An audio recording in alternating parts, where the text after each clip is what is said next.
چلتی سانسوں کا تقاضا یہ ہے کہ جلد از جلد اللہ سے اپنے گناہوں کی توبہ کر لی جائے، کیونکہ یہ سانسیں ختم ہو جاتی ہیں اور یہ پتہ نہیں ہے کب، کہاں اور کیسے یہ سانسیں ختم ہو جائیں، اور جب دوبارہ زندگی ملے گی تو پھر اس زندگی میں توبہ کا موقع نہیں ملے گا۔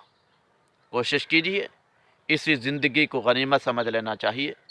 وہ زندگی تو نتیجہ حاصل کرنے کی اور بدلہ لینے کی اور جزا لینے کی اور سزا کی زندگی ہے، وہ عمل کی زندگی نہیں ہے۔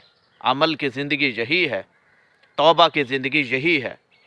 لہٰذا اسی کو غنیمت سمجھیں تاکہ ہم اللہ کے ہاں جب جائیں تو سرخرو ہو کر جائیں کہ ہمارے اوپر ایک بھی گناہ باقی نہ ہو۔